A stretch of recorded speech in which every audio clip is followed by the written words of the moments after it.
Hello दोस्तों, तो अभी हाल ही में भारत की वित्त मंत्री निर्मला जी ने एक कोरोना रिलीफ पैकेज का ऐलान किया है और इस पैकेज के अंतर्गत उन्होंने 8 ऐसे उपायों को बताया है जिनसे कि भारत की जो अर्थव्यवस्था है उसको मजबूती प्रदान की जा सकती है। और इन 8 उपायों से कोरोना की मार से बेहाल भारतीय अर्थव्यवस्था को काफी सहारा मिलेगा। तो आज की इस वीडियो में हम यही जानेंगे कि क्या है ये 8 उपाय और किस प्रकार से ये भारतीय अर्थव्यवस्था को मजबूत करने में कामयाब होंगे। अगर आप इस चैनल पर नए हैं तो प्लीज इस चैनल को सब्सक्राइब करें और इस वीडियो को लाइक करें। आइए हम शुरू करते हैं।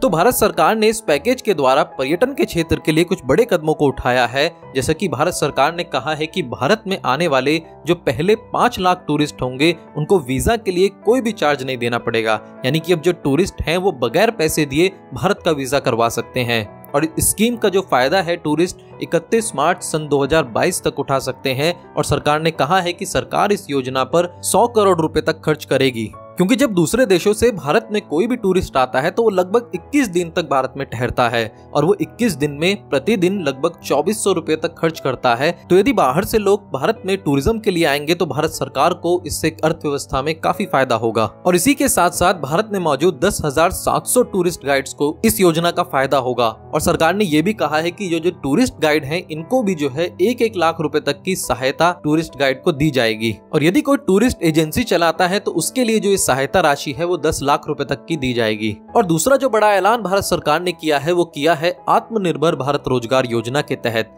ये जो योजना है इसका मकसद है भारत में लोगों को रोजगार प्रोवाइड कराना, भारत में लोगों के लिए रोजगार को पैदा करना। और ये जो स्कीम थी अब तक ये स्कीम 30 जून 2021 तक ही थी, पर अब भारत सरकार ने इस योजना को जो है बढ़ा करके 31 मार्च 2022 तक कर दिया है। और अब आने वाले समय में इस रोजगार योजना के तहत भारत के लोगों को रोजगार मिलेगा, जिससे कि भारत की इकोनॉमी जो है फिर से बेहतर हो पाएगी। तीसरा बड़ा ऐलान इन्होंने किया है मेडिकल इंफ्रास्ट्रक्चर के क्षेत्र में। तो मेडिकल इंफ्रास्ट्रक्चर के क्षेत्र में इन्होंने कहा है कि जो भारत के 8 महानगर हैं, इन महानगरों को छोड़ करके जो बाकी के शहर हैं उनमें भारत सरकार जो है मेडिकल इंफ्रास्ट्रक्चर के लिए 50,000 करोड़ रुपए तक खर्च करेगी। और भारत में मेडिकल इंफ्रास्ट्रक्चर को बढ़ावा देने के लिए सरकार ने कम ब्याज दर पर लोन देने की सुविधा भी प्रोवाइड कराई है। और इस स्कीम के तहत जो है 100 करोड़ रुपए तक का अधिकतम लोन दिया जा सकता है। और मेडिकल इंफ्रास्ट्रक्चर के क्षेत्र में ही बच्चों के लिए जो है अस्पताल में सुविधाएं बढ़ाने के लिए भी सरकार एक बड़ा निवेश करने को तैयार है।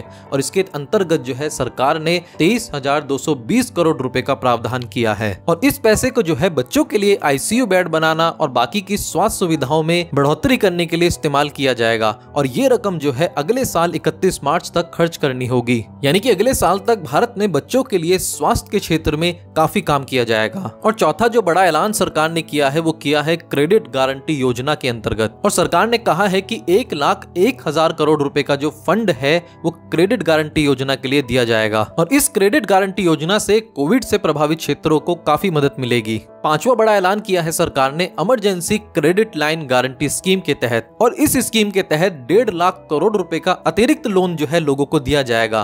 और इस स्कीम के तहत जो है 25 लाख जो छोटे व्यापारी हैं उनको फायदा होगा। और इस स्कीम के तहत जो ब्याज की दर होगी वो MCLR प्लस 2% होगी। MCLR की जो दर है अभी भारत में लगभग 7% है और 7 + 2 लगभग 9% की दर पर इससे ब्याज मिल पाएगा। इसकी जो समय अवधि होगी वो मैक्सिमम 3 साल के लिए होगी। और इस स्कीम का फायदा भी जो है 31 मार्च सन 2022 तक उठाया जा सकता है। और छठा जो बड़ा ऐलान किया गया है वो किया गया है कृषि के क्षेत्र के लिए। और इस बार सरकार ने कृषि के क्षेत्र के लिए 93,000 करोड़ रुपए खर्च करने का वादा किया है। और कृषि के लिए रबी के सीजन में जो है 432 लाख टन गेहूं की जो है खरीद की गई है।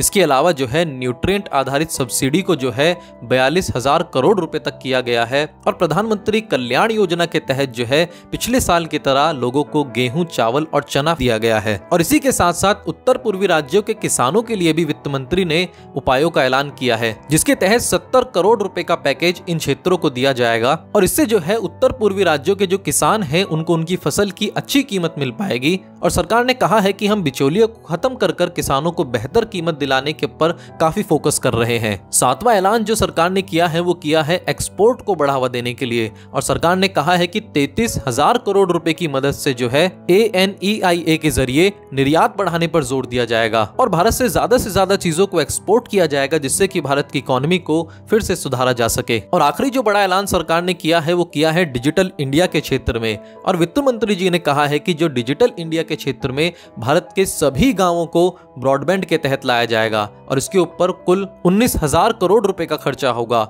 और उन्होंने कहा है कि इस योजना के तहत उन गांवों में भी इंटरनेट पहुंचाया जाएगा जिनमें अब तक इंटरनेट की सुविधा नहीं पहुंची है। और भारत नेट के PPP मॉडल के तहत जो है 16 राज्यों में इस योजना को लागू किया जा रहा है। और दोस्तों यही था इस साल के राहत पैकेज के बारे में। हालांकि सरकार ने पिछले साल भी जो है इकोनॉमी को मजबूत करने के लिए 20 लाख करोड़ रुपए के पैकेज का ऐलान किया था, पर कुछ लोगों को वो पसंद आया और कुछ लोगों को वो नहीं पसंद आया। तो अब की बार देखना यह है कि किस हद तक ये जो पैकेज है लोगों की मदद कर पाएगा और किस हद तक जो है लोग इसका लाभ उठा पाएंगे। अगर आप इस चैनल पर नए हैं तो प्लीज इस चैनल को सब्सक्राइब करें, इस वीडियो को लाइक करें और शेयर करें। Thanks for watching this video.